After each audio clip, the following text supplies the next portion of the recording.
করিম সাল্লাল্লাহু আলাইহি ওয়াসাল্লাম দব খেতে নিষেধ করেছেন।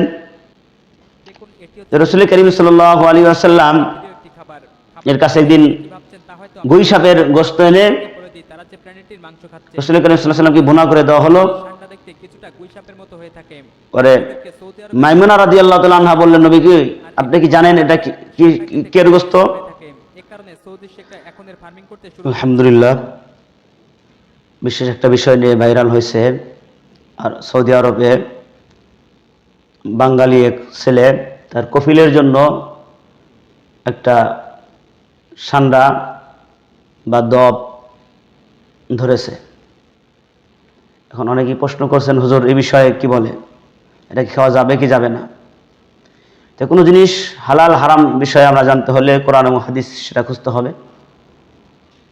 কোরআন হাদিসের ভিতরে ইনশাআল্লাহ সব আমরা সমাধান পাবো। আইমে মুস্তাহিদিনকে বলেন, সেদিকে আমরা খেয়াল করব ইনশাআল্লাহ। তো রাসূল করিম সাল্লাল্লাহু আলাইহি ওয়াসাল্লাম এই বিষয়ে বলেন, নাহা রাসূলুল্লাহ সাল্লাল্লাহু আলাইহি ওয়াসাল্লাম আন আকলিদ দাব্বি। আবু দাউদ শরীফে রাসূল করিম সাল্লাল্লাহু আলাইহি ওয়াসাল্লাম দব খেতে নিষেধ করেছেন। বুখারী শরীফ, মুসলিম শরীফ ভিতরে রাসূল করিম সাল্লাল্লাহু আলাইহি ওয়াসাল্লাম ইবনে ওমর থেকে বর্ণিত, আদ-দাব্বু লাস্তু আখিলাহু ওয়ালা উহাররিমাহু। আর হাদিস আছে লা আকিলাহু ওয়ালা উহাররিমাহু, এটা আমি খাই না এবং আমি এটাকে হারাম বলি না। ইবনে আব্বাস রাদিয়াল্লাহু থেকে বর্ণিত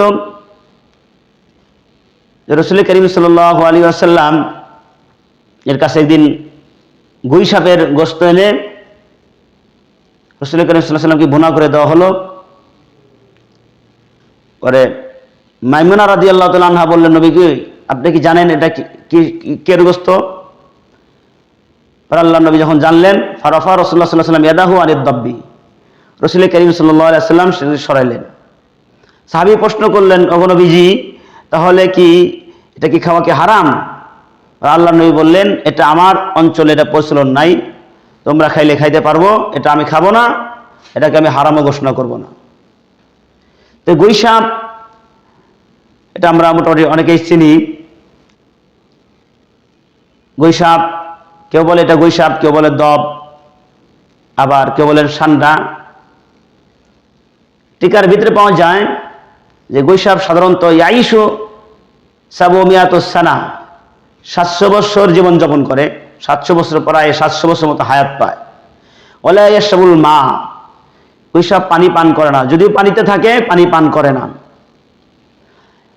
ওয়া ইয়াবুলু ফি কুল্লি 40 ইয়াওমান ফাতারাতুন, আর প্রায় 40 দিন পর পর এক ফোঁটা করে পেশাব করে।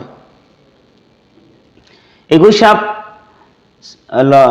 ইমামদের ফকিহদের মত হলো, অন্যান্য ইমামদের মতো হলো সেটা খাওয়া যাবে। ইমাম আহনাফগণ, আবু হানিফা রাহমাতুল্লাহ আলাইহি বলেন এটা মাকরুহ। বাকিটা হলো কারো রুচির বিষয়, কারো যদি রুচিতে ধরে সে খাইতে পারবে, আর কারো যদি রুচিতে না ধরে খাইতে পারবে না। না খাওয়াটাই বিরত থাকাই ভালো। জন্য যার রুচি যেটা ধরে সেটা খাওয়া। কারো রুচিতে মুরগি, অনেকে মুরগি গোশত খায় না, অনেকে কবুতরের গোশত খায় না, অথচ কবুতরের গোশত মুরগি গোশত হালাল, আমরা অনেকেই খাই আর অনেকেই খায় না। খায় না কারণটা কি, যে মুরগি গোশত এরকমভাবে সামনে সামনে বিভিন্ন জন প্রাণী খায়, ছোট ছোট পোকা খায়, আবার নাপাকও খায়। যাদের গ্রাম অঞ্চল বাড়ি, খোলামেলা বাথরুম, ওই বাথরুমের ময়লাও খায়, এই জন্য এটা অনেকেই বিরত থাকে।